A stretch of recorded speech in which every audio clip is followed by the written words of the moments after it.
안녕하세요. 안녕하세요. 자, 조리원리 시간입니다. 조리원리 보시면은 그 조리원리 같은 경우에 단독으로 나오는 게 아니라 식품학 및 조리원리 이렇게 들어가요. 그래서 식품학 및 조리원리 이렇게 들어가고 여기 과목에 여러분들이 이제 그러니까 식품학, 식품화학이 들어가는 거예요. 식품학, 식품화학이 들어가는 거고 조리원리 그러면은 학생들이 이제 그나마 가장 쉽게 접근하는 게 조리 과목이거든요. 시험 문제는 어려워요.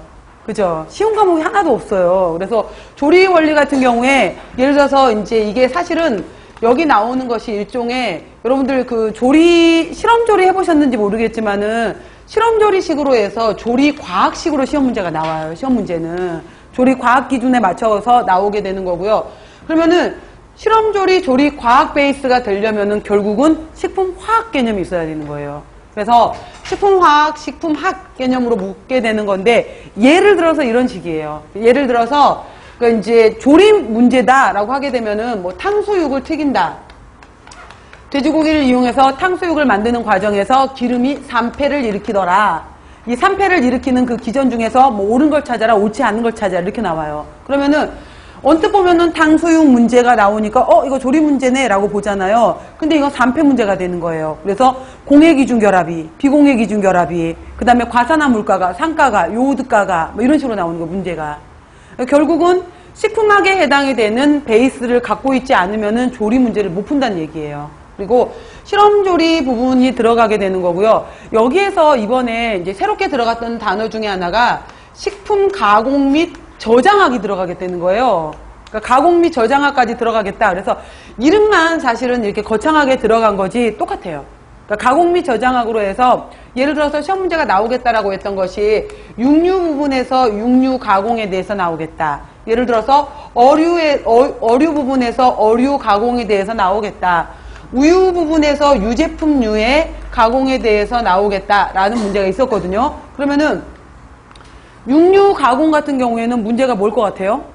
햄 소세지. 그죠? 그 다음에 어류 가공에서에 나오겠다라고 하면 대표적인 것이 어묵이에요. 그 다음에 유제품의 가공에 대해서 묻겠다. 뭘까요? 치즈 버터 문제예요. 그러니까 똑같아요. 그러니까 이름만 뭐 제목만 좀 어렵게 복잡하게 써놨던 거지 가공 및 저장학이 들어간다라고 하더라도 시험 문제 경향은 결국은 같은 거예요, 여러분들. 그러니까 크게 벗어난 건 아니고요. 그래서 뭐 이런 식으로 해서 그다음에 두류 부분에 있어서 두류 가공으로 나오겠다. 그럼 두류 가공은 뭘까요? 두부 문제 이런 식으로. 그러니까 결국은 이제 이름만 이런 식으로 좀 복잡하게 넣어줬던 건데 식품학 및 조리 원리가 들어가게 되고요. 여기에 여러분들 너무너무 좋아하시는 식품 미생물이 들어가요. 좋아하시죠? 그래서 곰팡이, 효모, 세균, 방성균 쭉 나오잖아요. 박테리오파지 문제 이렇게 나오게 되는데 미생물 파트도 여기에 같이 들어가는 거예요. 그래서 예전에 2016년도 그러니까 개정되기 전까지 39회까지 보시게 되면은 식품학 및 조리 원리 문제가 50문제였었거든요. 이쪽 파트가 식품학 및 조리 원리 문제가 50문제였었는데 50문제에서 이제 식품학 쪽에 식품학, 식품화학 쪽에 해당이 되는 것이 약 20에서 22문제. 그 다음에 조리 파트로 물었던 것이 20에서 22문제였었고 식품 미생물 부분으로 물었던 문제가 작게는 그러니까 작게는 6문제 정도, 많게는 10문제까지 나왔었어요. 근데 이제 워낙 이 식품 미생물 부분 같은 경우에는 8주에 공부하기에 양이 너무 많은 거죠. 그러다 보니까 나머지 다 만점 맞을 거니까 얘는 아는 상식선에서 이러면서 이제 많이들 그러니까 이것까지도 이제 학원에서 굳이 강의를 다 못 해주는 거예요. 너무 많다 보니까. 여전히 미생물 파트가 들어가요, 여러분들. 그래서 미생물 같은 경우에는 학원에서 따로 강좌가 없잖아요. 그러니까 여러분들이 이제 근데 이것도 뭐 아주 문제가 많이 나오는 것이 아니라 미생물 같은 경우에도 미생물 종류에 있어서 곰팡이, 효모, 세균, 방성균, 박테리오파지 분류하는 문제. 그래서 종류 분류하는 문제가 잘 나왔고요. 그 다음에 그 생식곡선에서 여러분들 유독이, 대숙이, 정상기, 삼혈기 있었던 거 기억나시죠? 그래서 미생물의 이제 증식에 관련된 인자들, 그래서 증식곡선이라든지 이번에도 이게 유독이 문제인가가 나왔었던 것 같아요. 증식곡선에 관련된 문제가 나오고, 그 다음에 여기 영양 관련 인자들 있잖아요. 생육 관련 인자, 영양이라든지 뭐 호기, 혐기, 통성혐기 기억나시죠? 이런 산소 부분이라든지 생장 환경에 관련된 이 파트 하나. 그 다음 물어보는 것이 발효하고 부패 쪽이에요. 그래서 예를 들어서 김치 발효에 관여하는 균주, 그 다음에 요구르트 발효에 관여하는 균주, 장류 발효에 관여하는 균주 이런 거 묻거든요. 이거는 제가 조리 수업 시간에 중간중간에 이 정도 이름들은 여러분이 외워놓으셨으면 좋겠다 라는 부분들은 제가 설명드릴 거예요. 조리 부분에서. 그래서 아무튼 미생물 파트까지 해서 그래서 식품학 및 조리 원리 부분이 있는데 이게 이번에는 40문제로 줄었어요. 그래서 아까 우리가 전체적으로 300문제였던 것이 220문제로 줄었잖아요. 그러면서 50문제였던 것이 이쪽 파트가 40문제로 줄었다는 거. 그리고 이 40문제 부분에서 식품학, 조리원리, 식품미생물, 미생물 여기 이름은 따로 없지만 여기 들어가요, 여러분들. 그래서 미생물 이렇게 들어가 있는 것들 잘 기억을 해 놓으시고요. 그래서 예를 들어서 위생 부분에서 위생학 쪽에서 나오는 미생물은 식중독을 일으킨다든지 여러 가지 병을 일으키는 감염병을 일으킨다든지 그런 거에 관련된 문제를 주로 묻는다면은 식품미생물 파트에서 묻는 것은 발효라든지 부패라든지 관련된 인자들, 식품 쪽에 좀 더 가까운 것들이에요. 그래서 이런 내용들도 제가 이제 수업 중간중간에 같이 설명드리도록 할게요. 그래서 2교시, 아까 1교시 부분에 크게 이제 1교시가 있었고 2교시가 있었는데 1교시에서 영양학 및 생화학, 영양학, 생화학, 그 다음에 1교시 중에 또 두 번째 과목에가 영양교육, 아까 식사요법, 그 다음에 및 생리학 들어갔었죠. 그 다음에 이제 2교시, 그 다음 2교시에 해당이 되는 수업 그 시험 문제에 있어서 식품학 조리원리가 들어가게 되고 그 다음에 이제 단체급식 위생 관련 법규들, 관련된 내용들이 나온다라고 알아놓으시면 되겠어요. 그래서 40문제 정도 해당이 되는 부분에 해당이 되는 거고요.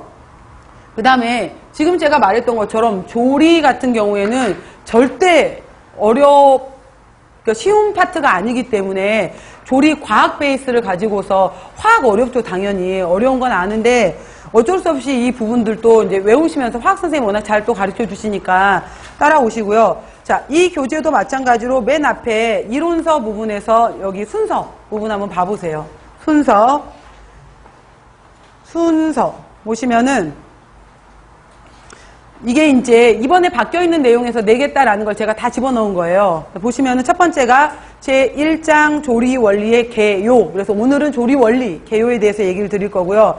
이제 다음 시간부터 본격적으로 들어가는 것이 공유, 전분, 밀가루라고 하면은 떠올라야 될 게 있어요. 그럼 공유 그러면은 예를 들어서 쌀, 보리가 떠올라야 되고 쌀 구조, 그러면 뭐 겨층이라든지 배아라든지 배유라든지 그 다음에 뭐 백미, 뭐 5분도미, 7분도미, 현미 이러한 것들이 대략 머릿속에 그 다음에 뭐 이런 내용들이 떠올라야 되고 전분 부분 같은 경우에도 지금 전분 파트도 그리고 조리 과목 같은 경우에 여러분들 식품학하고 굉장히 많이 겹쳐요. 그러니까 이런 부분이 많이 겹치니까 아까 제가 처음 얘기했던 것처럼 우리가 식품 영양학이잖아요. 그럼 식품 부분에서 화학 또 뭐 영양학 부분 크게 이렇게 나눠질 수도 있겠지만은 모든 과목들이 굉장히 많이 중첩이 되거든요. 그러니까 한 과목 배울 때마다 조금 신경 쓰면 다른 과목하고 다 같이 연결이 돼요.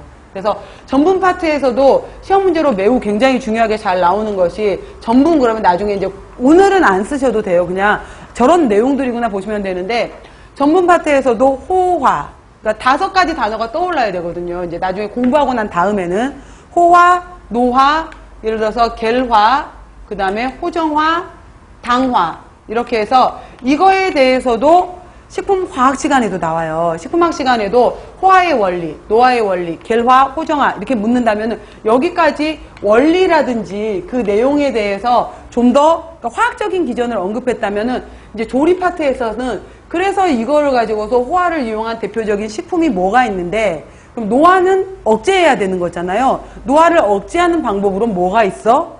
계라를 이용한 그러니까 졸에서 겔로 가게 되면서 계라가 일어났었을 때 가장 대표적인 전분에서의 식품들은 어떤 것이 있고 묵이라는 것들이 대표적인 거잖아요. 뭐 도토리묵, 메밀묵 그랬을 때 그러니까 묵 같은 경우에 그러면은 전분 구조에서 예를 들어서 아밀로즈가 일으키는 거냐 아밀로펙틴이 일으키는 거냐라는 것이 또 나오게 돼요. 그러면은 아밀로즈는 알파 1사 결합에 의해서 가로로만 연결된 것이 알파 1사가 아밀로즈 결합이었다면은 아밀로펙틴은 가다가 알파 1사 결합이 있는 곳에서 알파 16으로 가지를 치는 게 있는 거잖아요. 이렇게 갖는 건데 묵이라는 겔을 만드는 것은 여러분 지금 생각에 아밀로즈의 특성일 것 같아요? 아밀로펙틴의 특성일 것 같아요? 펙틴일 것 같죠? 아밀로펙틴이 이렇게 가지를 치고 있으니까 얘네 때문에 엉길 것 같잖아요. 얘네는 끈적거림이고, 묵을 만드는 엉김성은 아밀로즈의 성질이에요. 이런 식으로 이제 그 원리 기전을 배운다든지. 그래서 단순하게 뭐 묵을 잘 만들고 이런 게 아니라, 예를 들어 배우죠. 그것도 묵의 경우에도 가루에다가 4배 정도의 물을 넣은 다음에 끓이는 과정에 호화가 일어나게 되고, 호화 과정에 해당이 되는 것을 냉각시키게 되면 겔레이션, 겔화가 일어나는 과정이다. 뭐 이런 식으로 해서 하게 되는 거예요. 그래서 전문 파트 굉장히 중요하게 물어요. 전문 파트가 나오게 될 거고요. 그 다음 밀가루 부분 같은 경우에도 요즘에 빵 문제로 많이 나와요. 빵. 그래서 실제로 이제 우리 그 식문화 이렇게 변해가면서 나오는 거기 때문에 밀가루 그러면 시험 문제 잘 나오는 게 여러분 글루텐 함량이잖아요. 글루텐. 그래서 박력분, 중력분, 강력분 이렇게 나오기도 하고, 또 이거를 제빵 과정에서 팽창제 역할을 묻는다든지 이러한 문제들이 나올 거고요. 서류 뭐가 있을까요? 머릿속에 떠올린 거 서류 그러면은 그렇죠. 감자, 고구마, 뭐 토란, 마, 뭐 이러한 것들 쭉 있겠죠. 뿌리 식물들, 뿌리, 서류. 그래서 감자, 고구마 부분도 있게 되고요. 그 다음에 당류가 지금 제가 순서가 좀 바뀌었어요. 과거하고 좀 순서를 바꾸게 놔뒀는데, 당류 그대로 그냥 영양사 시험에서 문제를 출제하겠다고 했던 순서대로 그냥 제가 바꿔놓은 거예요. 다시. 그래서 당류 그러면 뭐가 떠올라요, 여러분들? 당. 지금 이번에 그 2015 한국인 영양 섭취 기준에서 가장 문제가 돼서 핫이슈가 되는 게, 그 전까지 식약처에서 했던 사업이 저나트륨 사업이었잖아요. 그렇다면 2015에서는 지금 저당 사업이잖아요. 당을 낮추자. 그래서 우리가 식품 영양 성분, 지금 여러분들 잠깐 하나만 줘보실래요? 이거 음료수. 이거 주시면, 여기 보면은 반드시 여기에 이제 영양 성분 표시를 표시하게 되어 있잖아요. 음료 종류, 이렇게 제품에 해당이 되는 것이 있는데, 열량이 나와 있고, 탄수화물이 나와 있고, 탄수화물 아래 당류가 나와 있어요. 지금 뭐라고 나왔냐면은, 탄수화물은 2g, 당류는 0g 이렇게 나와 있거든요. 그럼 써져 있는 탄수화물하고 당류의 차이점은 뭘까요? 탄수화물은 2g인데 당류는 0g이래. 차이점. 탄수화물은 큰 범위잖아요. 큰 범위에 해당이 되는 거고, 여기서 영양 표시에서 표시되어 있는 당류는 단당류나 이당류를 말하는 거예요. 그럼 단당류에 해당이 되는 것은 글루코즈, 갈락토즈, 프락토즈. 그럼 이당류는 말토즈, 락토즈, 슈크로즈잖아요. 그러면은 예를 들어서 아까 여러분들 제가 이제 식사요법 시간에 얘기했었지만은, 우유 같은 경우에는 우유 한 팩을 만약에 보게 되면은 탄수화물 10g 써져 있어. 그럼 그 밑에 당류 몇 g 써져 있어야 될까요? 10g. 왜? 이당류니까, 락토즈가 이당류니까 그대로 다 들어오는 거죠. 그러니까 10g, 10g 그대로 들어와. 이 10g이 당류 10g인 거죠. 이런 식으로. 그러니까 이제 표시 기준에 대해서도 나오게 될 텐데, 이 당류 파트가 이제 이렇게 약간 이제 이번 2015에서 굉장히 중요하게 나왔었는데, 우리 쪽에서 조리 원리 쪽에서 시험 문제로 나올 때는 뭐 결정형, 비결정형 이렇게 해서 나와서 폰당, 퍼지, 디비너티, 캐러멜, 브리티 뭐 이런 식으로 해서 이제 이러한 당 결정성에 대해서 나올 거예요. 뭐 그런 식의 당 문제도 좀 나올 거고요. 그 다음에 5장 굉장히 중요하죠. 시험 문제 많이 나오는 파트인데 5장, 6장, 7장, 8장, 9장까지 보시면은 단백질류에 해당이 되는 것들이잖아요. 육류, 그 다음에 육류 그럼 소, 돼지 뭐 이런 것들. 우리가 보통 이제 식용으로 많이 하는 것들은 가금류 뭐예요? 그죠? 닭, 그 다음에 뭐 오리, 뭐 칠면조 이러한 것들, 그 다음에 어패류, 그 다음에 날류, 그 다음에 우유 유제품, 두류 이렇게 나와 있는데, 육류 같은 경우에도 시험 문제로 많이 나오는 것이 사후강직, 숙성과정, 연육, 그 다음에 부위별 조리법 이러한 문제. 어패류 같은 경우에는 특히 잘 나오는 그 키워드가 비린내예요. 비린내. 그래서 2016년도 기출문제가 뭐였었냐면은, 그 어류를 조리하는 과정에서 된장이 들어간다.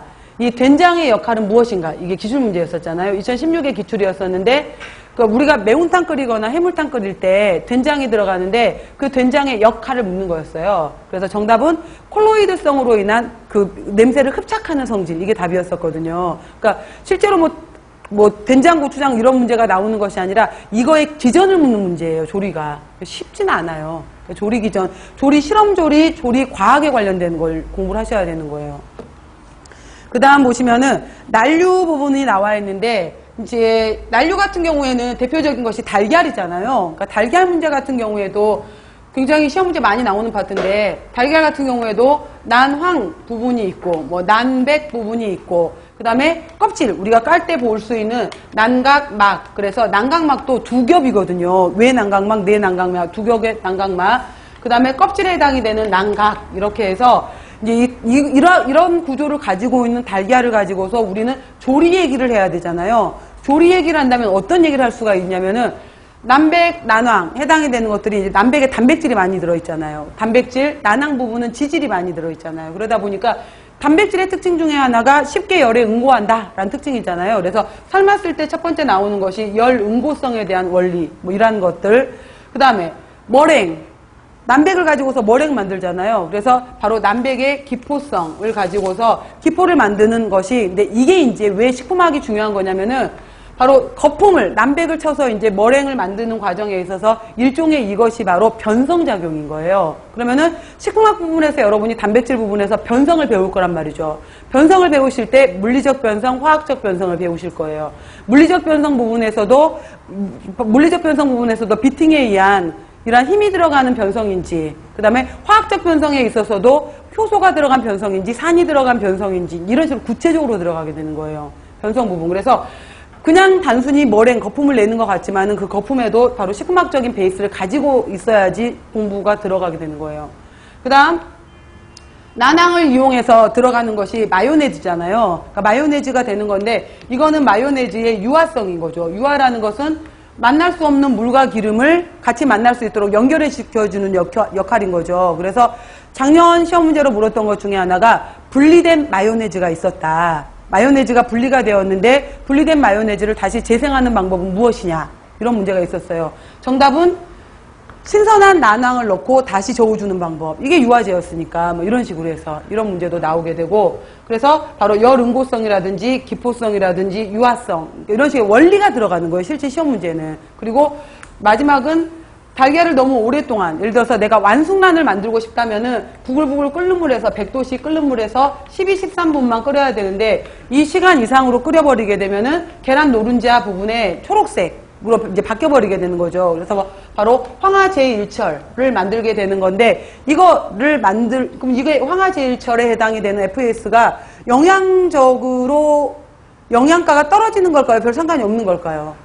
영양가에는 의미가 없어요. 영양가는 문제가 아닌데, 이거를 이제 까나페로 이용한다든지 했었을 때 가운데 이렇게 색깔 변화가, 녹변이 일어났으면 별로 좋지는 않잖아요. 뭐 그런 역할들. 그래서 그러면은 이 녹변을 없애려면 어떻게 할래? 뭐 이런 거 있잖아요. 그래서 바로 온도 조절을 한 다음에 빨리 찬물에 담궈주게 되면은, 찬물에 담그는 이유가 뭐냐라고 묻게 되면 껍질 잘 까지라고 이렇게 하잖아요. 물론 난각막이 수축을 하면서 껍질이 잘 까지는 것도 있지만 더 중요한 것은 바로 남백 부분에서 만들어졌던 황화수소가 난황에 있던 철하고 만나지 못하고 얼른 바깥으로 빠져나가게 하는 효과가 있는 거예요. 이런 식의 원리가 나오게 되는 거죠. 그래서 달걀 난류 부분에서는 응고성, 기포성, 유화성, 녹변, 이러한 것들이 또 키워드가 돼요.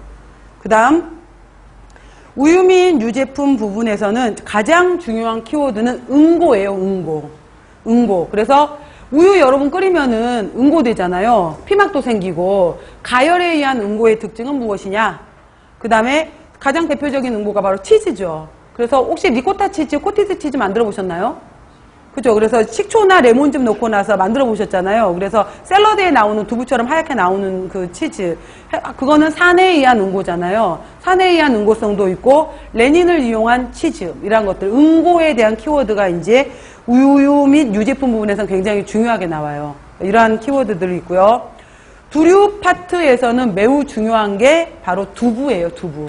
바로 두부에 있어서 글리시닌, 바로 두부에 들어있는 단백질의 응고성이거든요. 응고를 이용한 두부. 그 다음에 유지류 같은 경우에는 산패 문제죠, 결국은. 튀김 문제를 통한 산패 문제인 거예요. 튀김. 그러니까 튀김이라는 원리를 많이 물어보는 문제와 더불어서 산패 문제.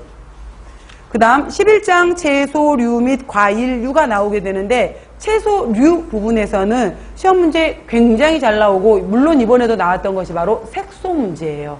색소. 그래서 클로로필, 카로티노이드, 플라본.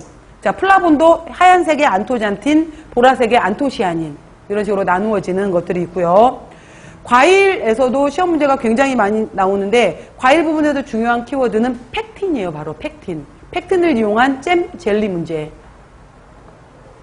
자, 첫 번째 시간인데 지금 때가 때인지라 졸고 계시네요. 정신 바짝 차리시고. 그 다음, 채소류 및 과일류, 그 다음에 해조, 버섯류 파트는 이제 약간 비중이 적은 편이고요. 워낙 내용도 적고. 그 다음에 13장 같은 경우에 젤라틴과 한천은 페이지상으로 한두 페이지밖에 안 돼요. 근데 시험 문제는 굉장히 잘 나와요. 왜냐면은 젤라틴 한천이 바로 굳히게 해주는 졸겔이거든요. 졸에서 겔로 굳는 과정을 나타내는 원리이기 때문에 시험 문제 굉장히 잘 나와요. 젤라틴 한천 문제. 그 다음 14장 조미료 및 향신료 나와 있고요. 그 다음 15장의 음료. 크게 없어요. 여기 파트는. 중요한 키워드는. 그래서 이 조리 원리 이론 같은 경우에는 기존에는 보시면은 제1장에서부터 12장 정도까지가, 그러니까 중간에 조리 원리 개요도 한 2문제, 곡류 전분 밀가루 파트도 한 2문제, 서류에서 1문제, 육류 및 가금류에서 뭐 3, 4문제 이런 식으로 해서 전체적으로 2, 3문제씩 쭉 나오면서 22문제에서 제가 아까 24문제라 그랬잖아요. 그런 식으로 문제가 나오는 구성이었었거든요. 그래서 자, 조리 부분은 이런 식으로 들어간다라고 알아놓으시면 되고요. 자, 볼게요. 제1장 조리 원리의 개요예요. 너무 졸리시면은 일어나서 이게 점심시간 딱 끝나고 나서 졸릴 시간이라서 졸려요, 진짜로. 그리고 저도 거꾸로 앉으면 막 졸아요. 엄청 졸거든요. 잘 자요, 저도. 그래서 분명히 좀 전에 30초 전에 대답했는데 눈 떠보면 제가 어느새 자고 있었더라고. 뭐 심지어 이런 일도 있는데 너무 졸리면 잠깐 뒤에 가서 서서, 그러니까 점심시간 이후에는 그래도 뭐, 아, 저분이 굉장히 노력을 하시는구나. 이렇게 바라봐 볼 수 있는 거니까. 자, 들어갈게요. 첫 번째, 제1장, 조리원리의 개요.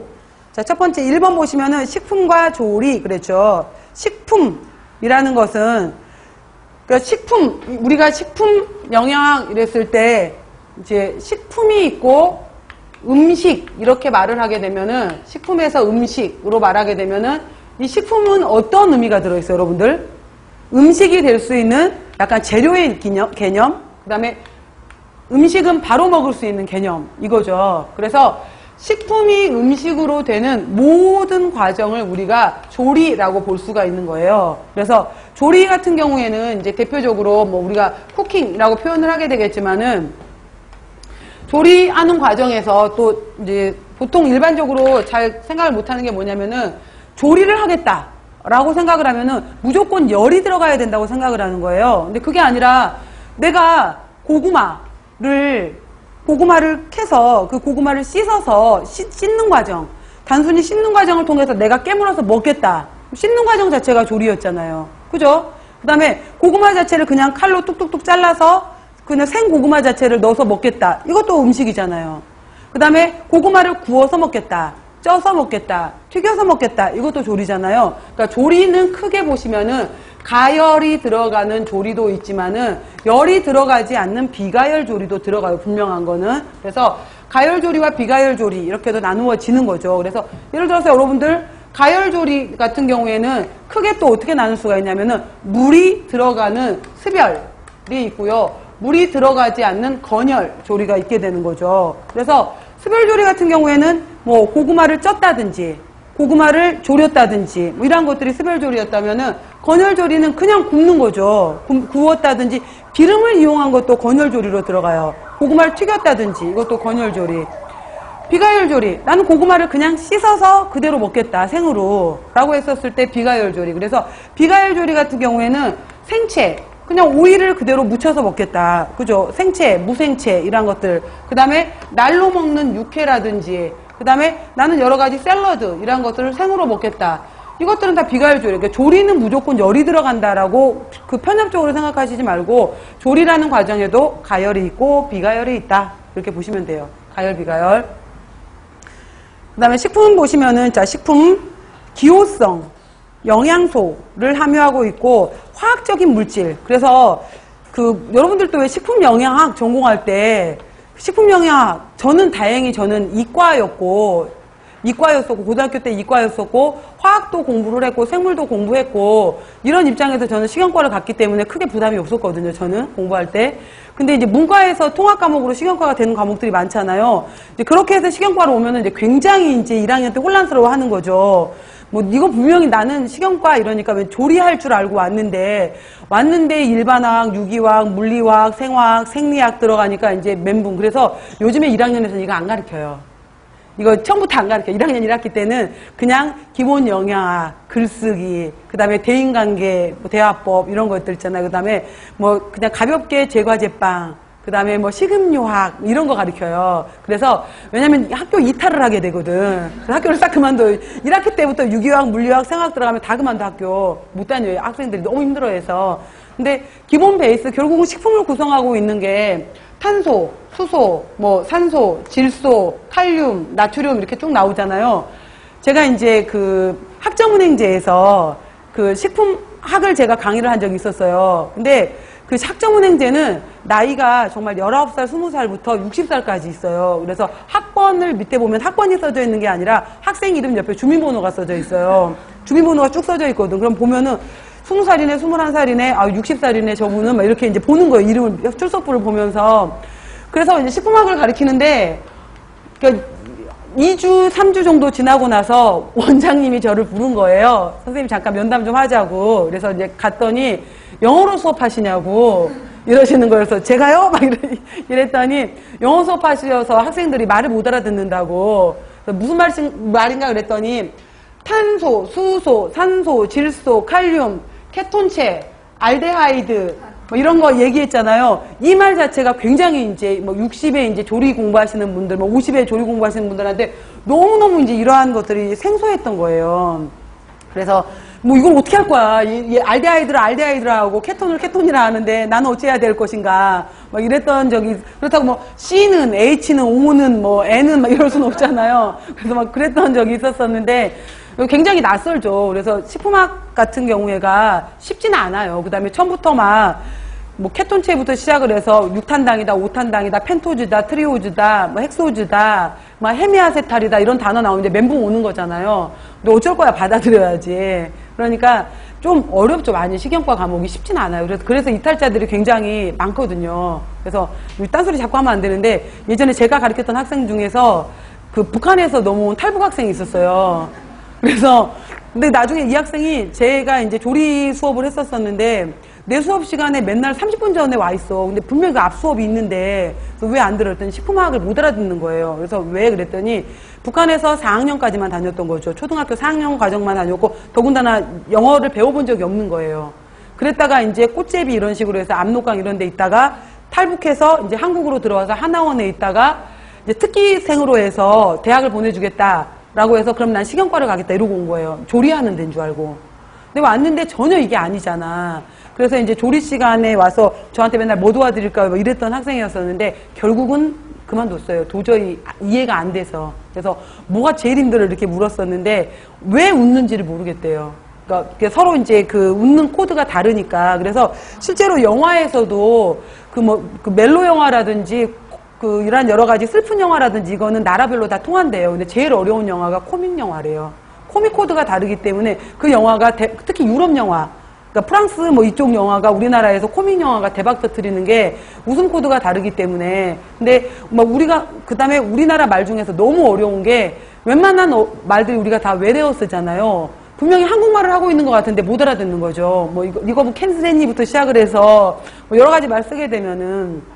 근데 그 학생 생각하면 지금도 제가 조금 더 도움 많이 주지 못했던 게 이런 게 있는데 아무튼 화학 부분이 굉장히 많이 어렵다 보니까. 근데 여기 이제 여러분들이 어찌되었건 학원에 오셔서 8주 동안 강의 듣는 동안에 최대한 많이 받아들이세요. 그 다음에 지금 이때 배워놓은 것들이 또 앞으로 계속 써먹을 수 있잖아요, 여러분들이. 그러니까 지금 이 시간 아니면 내가 또 언제 공부하겠냐, 이렇게 생각하시면서 한 학기 동안, 그러니까 나머지 이제 내년 시험 볼 때까지 여러분들이 많이 업그레이드 돼서 가셨으면 좋겠어요. 아셨죠? 자, 보세요. 그래서 한 가지 가공품으로 천연물 또는 가공품으로 인간이 섭취할 수 있는 거다. 한 가지 이상 영양소를 함유하고 있고 유해 물질이 포함되어 있지 않다라고 했고요. 쿠킹, 조리는 좁은 의미에서는 식품이라는 소재를 음식으로 만드는 단계를 쿠킹이라고 볼 수 있지만은 넓은 의미에서는 식사 계획, 그 다음에 선택, 조리, 상차림, 준비까지의 모든 과정, 전 과정을 쿠킹, 푸드 코디네이터, 푸드 스타일리스트 많이 들어보셨잖아요. 푸드 코디네이터, 푸드 스타일리스트가 의외로 미대 출신들이 많아요. 그래서 실제로 외국에 그 미술 때문에 이제 미술 전공으로 외국을 나갔다가 거기에서 이제 그 스타일리스트로 전향한 분들이 많은데 이분들이 색감이 굉장히 뛰어나더라고요. 그래서 실제로 식품에서 음식을 만드는 과정 넘어갈 때 그러니까 보통 이제 식용과 그러면은 야, 너 요리 진짜 잘하겠다, 음식 진짜 잘하겠다, 밥 진짜 잘하겠다 이러잖아요. 근데 저 같은 경우에도 이제 영양사를 또 했잖아. 그러니까 얼마나 조리를 잘할 거야. 근데 전혀 그건 별개잖아요. 먹는 것만 잘해요. 판별만 잘하고. 그래서 예를 들어서 이제 그 결혼하고 나서 딱 얼마 안 됐을 때 저희 시어머니가 이제 환갑이 되셨는데 어머니 환갑 때 뭐 하고 싶으세요? 동네 잔치를 하고 싶다는 거예요. 그래서 동네 잔치 해드렸어요. 그래서 그걸로 이제 10년 살았어요, 제가.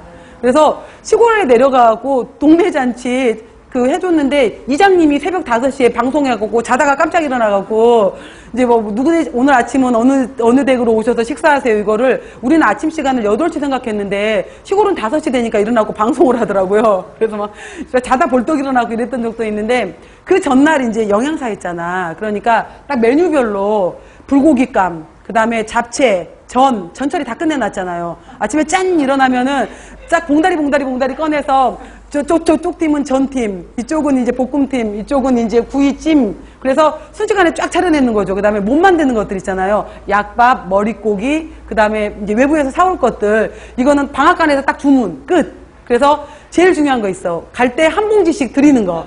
그래야지 이제 손에 쥐고 가셔야지 좋아하시잖아요. 떡 하나라도, 과일 하나, 음료수 하나. 그래서 며느리 잘 얻었다고 난리가 났었어요. 동네에. 그래서 그랬던 적이 있었는데, 일머리는 있는데 저는 조리는 별로 좋아하진 않아요. 그러니까 음식하는 것 자체는 뭐 그런 건 있는데 음식을 하는 과정을 그러니까 아트 예술이다 이렇게 보더라고요. 그래서 굉장히 이제 관심도 있어야 되고 일단 본인이 굉장히 좋아해야 되고 뭐 이런 과정이 이제 조리 과정인 것 같아요. 그래서 그 크리에이티브 셰프 과정이라 그래서 제가 그걸 7주 동안 들은 적이 있었거든요. 그거 듣다가 하루에 10시간씩 듣는 거예요. 10시간씩. 10시간씩 7주를 듣는 건데 4시간 이론, 3시간 실습, 4시간 이론, 아니다.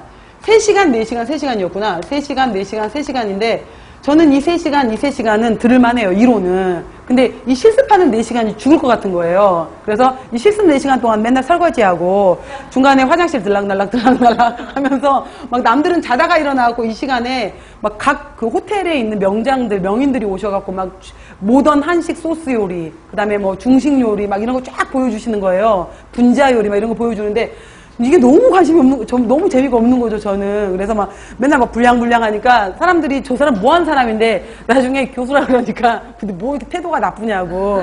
근데 저예요, 저. 근데 시키는 것만 잘해. 그래서 마지막 이제 그 마지막 7주차에 그 레시피 하나씩 내서 이제 대회하는 게 있었거든요. 근데 우리 조가 딱 4명이 있었는데 보니까 이 사람은 PPT를 잘 만들어. PPT에 와. 이 사람은 음식을 잘해요. 음식 준비해 오세요. 그다음에 보니까 그래서 결국 이제 시키는 건 잘하더라고, 제가. 그래서 우리 조 1등 해갖고 제가 수원에서부터 서울까지 이만한 큰 냄비를 주신 거예요, 선물로. 그래서 냄비 들고 집에까지 오느라고. 그 냄비에다가 저기 라면 잘 끓여 먹고 있어요. 그래서 냄비, 내가 상 받았던 냄비야, 막 이러면서 그랬던 적이 있는데, 그러니까 요리는 이제 그때도 계속 느꼈던 게 뭐냐면은 요리는 예술이다.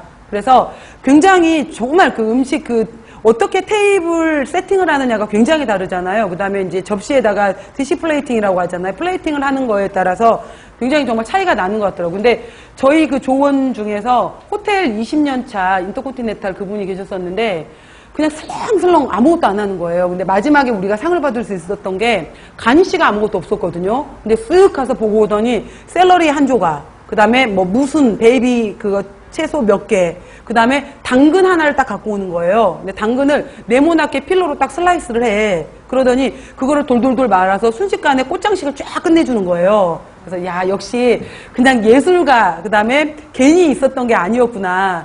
저는 그거 했으면 당근 죽 만들었을 거예요. 막 이렇게 손으로 주물러서. 근데 그런 것들인데 아트라고 표현을 하더라고요. 그 능력이 제일 뛰어나야 될까요? 창의성 아트. 근데 그건 안 되는 거죠. 떠드는 능력은 돼도. 자, 쿠킹이에요. 그래서 넓은 의미는 푸드 스타일, 푸드 코디네이터까지가 바로 조리다라는 내용이고, 나온 것처럼 이제 21세기 조리의 과정은 과학이고 예술이다라고 했잖아요. 제가 좀 전에 그 미슐랭 3스타에서 이제 예를 들어서 우리나라에 아직 뭐 미슐랭 별 단 음식점, 우리나라 자체의 음식점은 없다라는 얘기가 막 있었잖아요. 그랬는데 여기에서 몇 년 전에 분자 요리라는 것이 굉장히 이제 히트를 쳤던 적이 있었었는데, 이 분자 요리가 우리가 알고 있는 원자 분자 맞아요. 그 분자 요리인데, 저는 이 분자 요리를 강의할 때 도대체 어떻게 강의하려고 하지? 막 이랬던 거고, 그 여러분들 왜 우리 급식 배우실 때 전통적 급식제도, 중앙공급식 급식제도, 예비저장식 급식제도, 어셈블리, 이렇게 조합식 급식제도 배우잖아요. 그랬을 때, 그, 레디 프리페어드 배울 때 거기에 쿡칠, 쿡프리즈, 수비드 나오잖아요. 저런 게 있었나? 있었어요, 수비드. 그래서 진공포장에 해당이 되는, 좋은 진공포장에 해당이 되는 수비드인데, 이것도 일종의 이제 그 포장재에다가, 그러니까 익힌 재료를 넣는 것이 아니라, 예를 들어서 고등어 조림을 만들겠다. 그러면 고등어 조리 300인분을 미리 큰 솥에다 만든 다음에 1인분, 1인분, 1인분으로 원포션을 하는 게 아니라 애초에 작은 봉지에다가 고등어를 한 토막을 넣고 여기에 들어갈 모든 양념을 다 넣은 다음에 이거를 포장을 한 다음에 이거를 정온에서 바로 이제 오랜 시간 동안 가열하게 되면은 여기 안에 포장 안에서 영양가도 향도 다 안 빠져나가잖아요. 그걸 바로 수비드라고 하는 거예요. 그러니까 그런 것도 일종의 이제 과학적인 원리인 거잖아요. 그 다음에 이제 그분이 와갖고 이제 분자 요리 강의했던 분이 오셨는데 어떤 원리였었냐면은 캐비어를 만드는 거예요. 그 캐비어를 만드는데 그거 우리 왜 오탄당에서 자이로즈라고 말하는 잔탄 뭐 이런 것들 있잖아요. 그러니까 오탄당에 해당이 되는 검류 물질을 갖고 온 거죠. 그래서 검류 물질이 이렇게 굳히는 역할을 해주잖아요. 검류 물질하고 망고 주스 또는 석류 주스를 갖고 온 다음에 믹서기에다가 섞어서 갈아. 걸쭉해지잖아요. 그거를 이제 주사기에다 넣어. 주사기에다 넣은 다음에 주사기 끝에다가 놓고 나서 밑에다가 수산칼슘이 있는 용기에다가 이렇게 이제 수산칼슘이 있게 되면 칼슘이 얘가 내려왔을 때 쉽게 응고하는 원리잖아요. 그래서 한 방울 한 방울 방울 떨어뜨리면은 노란색 캐비어가 돼. 석류를 넣고 나서 떨어뜨리면 붉은색 캐비어가 돼. 그러니까 그냥 저희 이제 아는 사람 입장에서는 여기에다가 검류 물질 넣어서 굳혔네라고 끝나는 거잖아요. 근데 일종의 이제 칼슘이 들어갔을 때 더 쉽게 굳더라 이런 원리를 이용한 거죠, 결국은. 그래서 조리는 과학이고 예술이다라고 말하는 게 맞는 거예요. 그러니까 과학적 베이스가 없으면은 조리도 굉장히 어려워요. 그러니까 실험 조리, 그러니까 이러한 것들이 있는 건데 별게 아니에요, 분자 요리라는 게. 그러니까 이러한 여러 가지 식품의 특성을 이해하면서 조리를 하는 걸 얘기를 하는 거거든요. 그러니까 그러한 것들. 자, 여기까지 그냥 일반적인 내용이었고요. 보시면은 식품으로서 갖춰야 될 조건에서 자, 첫 번째 당연히 영양적이어야 되고, 두 번째 보시면은 자, 아무리 좋은 음식이라고 해 단체 급식 나가는데 초등생 성장기 아이들의 열량을 다 맞췄대, 영양가를 맞췄대. 근데 비주얼상 도저히 먹고 싶지 않아. 그럼 먹어요, 안 먹어요? 안 먹잖아. 칼로리 뭐 800칼로리에 단백질 뭐 30g에 칼슘 뭐 300mg을 맞췄다라고 하더라도 안 먹으면 그만인 거 아니야. 기호적인 것. 그래서 기호면에 있어서 여러분들 식품에서 품질을 크게 세 가지를 나누잖아요. 세 가지 품질이 뭐가 있을까요? 크게 본 세 가지 품질. 먼저 얘가 영양적으로 맞는 품질을 갖고 있는가. 그죠? 영양적 품질. 그 다음에 이것이 위생적으로 품질에 있어서 제대로 조리가 된 것인가. 위생적 품질. 그 다음에 세 번째 반드시 테스트하는 것이 뭐예요? 관능 검사 해보셨죠? 그래서 관능적 품질을 얘기한단 말이죠. 그래서 관능적 품질, 감각평가, 요즘엔 관능 그러니까 왠지 섹시 이런 이미지를 갖는 사람들 때문에 감각평가다 이렇게도 얘기하게 되는데, 여기에서 이제 먼저 시각, 눈으로 봐서 눈에서 이미 먹고 싶은 생각이 드는가. 그 다음에 밖에서 맡은 후각에 있어서 이게 먹고 싶은 향이 나는가. 그 다음에 옆 사람이 먹었을 때 아삭아삭 맛있는 소리가 들리는가, 청각. 그 다음에 혀에 닿았을 때 정말 맛이 도는가, 미각. 그 다음에 이것이 여러 가지 느낌이 부드러운가, 질긴가, 촉촉한가, 뭐 거친가, 촉각. 이런 식으로 해서 오감이라고 하잖아요, 결국은. 눈으로, 코로, 입으로, 귀로, 느낌으로 봤었을 때 이 오감에 있어서 관능적 품질을 충족할 수 있느냐, 이렇게 보는 거잖아요. 그러니까 이러한 특징들. 그래서 관능적인 거, 이걸 기호적이라고 표현하죠. 그 다음에 위생. 그 다음에 여러분들 단가 맞춰야 되잖아, 당연히. 그래서 예를 들어서 그 영양사 메뉴, 그 캐터링 업체 이렇게 이제 뭐죠? 면접 보거나 이럴 때 많이 물어보는 것 중에 하나가 지금 현재의 계절식품을 이용해서 3,000원짜리 식재료, 그러니까 식단에 해당이 되는 것을 짜봐라. 이걸 그 자리에서 내기도 해요. 그러니까 이걸 바로 이제 질문으로. 그래서 그럼 계절에 대한 메뉴 감각이 있는지, 식재료에 대한 감각이 있는지, 간단하게는 오이 한 토막을 갖다 놓고 나서 얘가 몇 그램이나 될 것 같냐. 이런 걸 물어보기도 해요. 양파 들고서 이게 몇 그램이나 될 것 같냐. 이런 거 물어보기도 해요. 그러니까 재료에 대한 감각이 있는지, 무게감이 있는지, 원포션 양에 해당이 되는 감각이 있는지 물어보기도 하거든요. 그래서 실제로 이제 그러니까 우리 시험 문제가 영양사 시험 문제가 계속 어려워지는 이유가 너무 이론적인 것보다는 예전에 우리 시험 문제로 나왔던 것 중에 하나가 그것도 있었어요. 토마토 껍질을 그러니까 토마토 퓨레를 하려고 토마토 껍질을 까고자 한다. 이랬을 때 토마토 껍질을 쉽게 까는 방법. 1번 소금물에 담가 놓는다. 2번 설탕물에 담가 놓는다. 3번 끓는 물에 데쳐낸다. 뭐예요?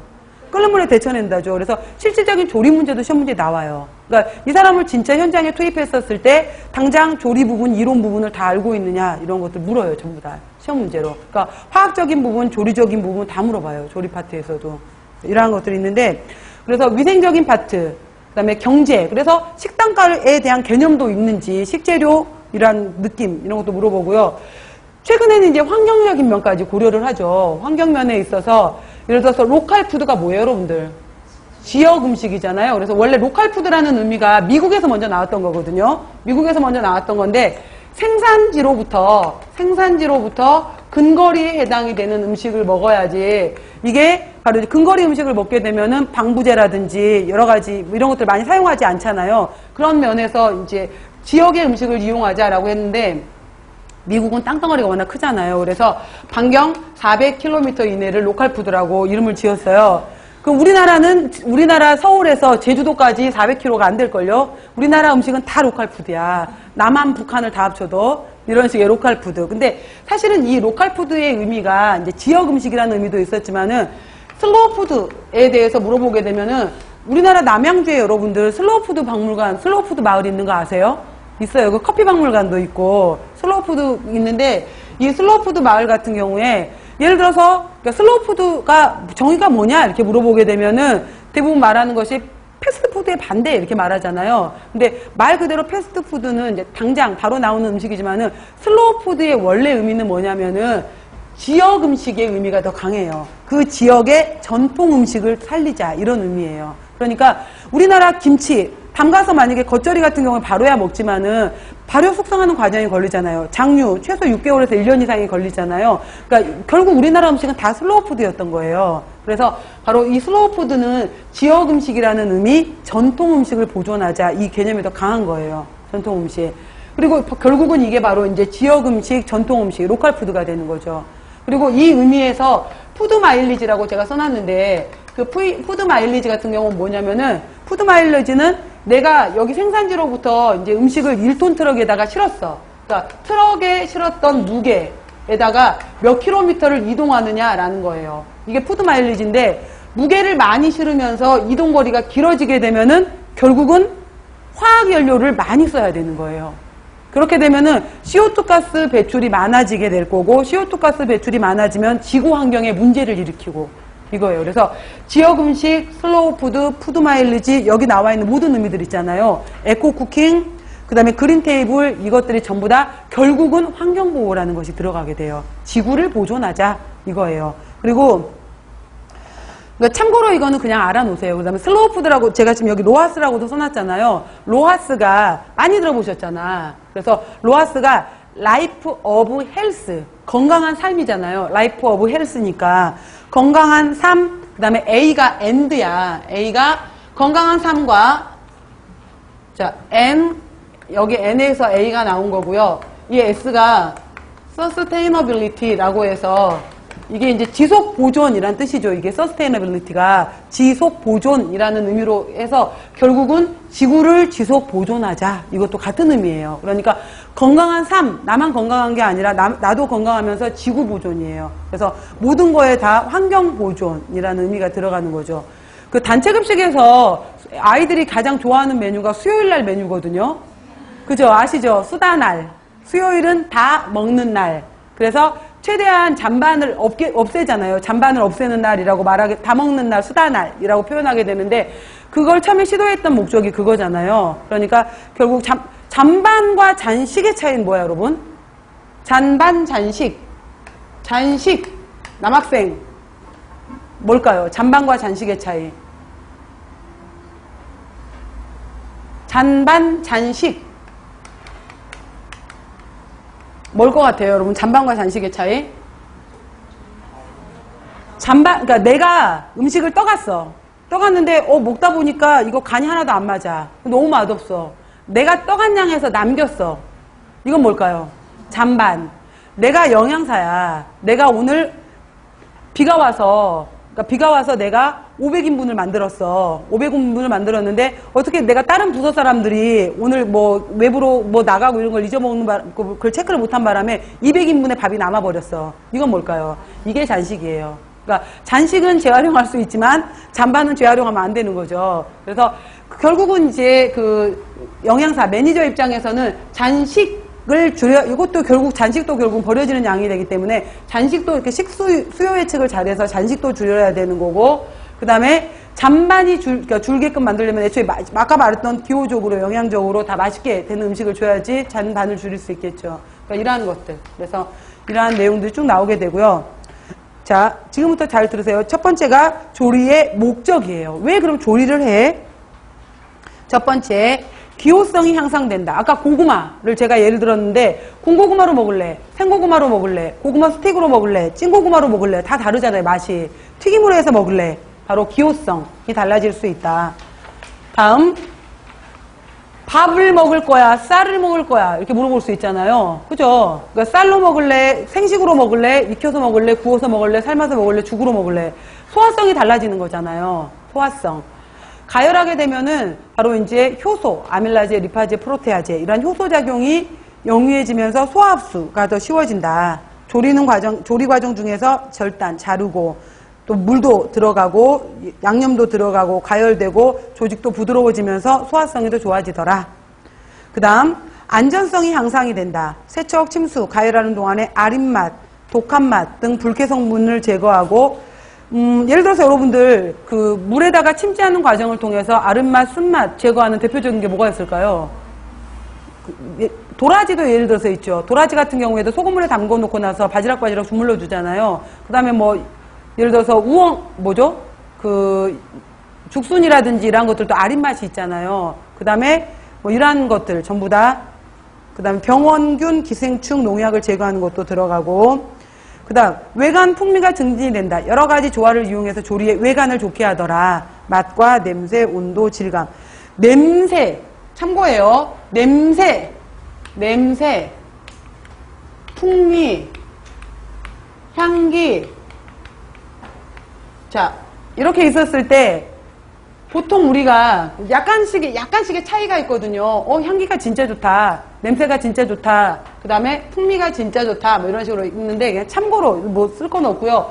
냄새 같은 경우에는 일반적으로, 진짜 발꼬랑 냄새가 강하다. 그죠? 뿌린내가 강하다. 또 고린내, 땀 냄새. 오늘 전철에서도 다 젖었잖아. 비가 워낙 많이 와서. 제 옆에 남자가 오는 순간 정말 확 냄새가 끼쳐서 어디 갈 데가 없어서 제가 앉아 있었지만. 자, 그리고 냄새는 일반적으로 안 좋은 걸 얘기할 때 많이 사용을 해요. 그 다음에 향기 같은 경우에는 이제 우리가 향이 난다, 좋다라고 표현을 하잖아요. 그래서 향기는 좋은 걸 얘기하는데, 향기하고 풍미는 또 차이가 나는 게 뭐냐면은, 향기는 그냥 단순하게 코에서 맡는 거예요. 근데 풍미는 우리가 이제 관능 검사라든지 이런 데서 많이 나오게 되는 건데, 플레이버라는 용어를 사용하게 되는데, 예를 들어서 여러분들 거봉을 먹는데, 포도를 먹는데 내가 밖에서 냄새 코로 맡았을 땐 잘 모르겠어. 근데 내가 입에 넣었을 때 입에서 툭 터지면서 입안에서 쫙 퍼지잖아요. 그래서 와인 소믈리에 이런 거 할 때도 입에 넣은 다음에 바로 삼키는 것이 아니라 혀에서 공기를 빨아들이면서 굴리잖아요. 30초 정도 굴리면서 혀 안쪽에도 느끼잖아요. 바로 여기서 퍼져나가는 향을, 입 안에서 퍼져나가는 향을 풍미라고 하는 거예요. 그래서 이러한 특징들이 있는 거예요. 그래서 여러 가지 바로 이제 외관 풍미란 단어는 플레이버 이런 것들도 있고요. 그 다음에 바로 이런 것 때문에 여러 가지 향신료를 사용한다. 파, 마늘, 허브. 향신료 중에서 금보다 더 비싼 향신료가 뭐예요?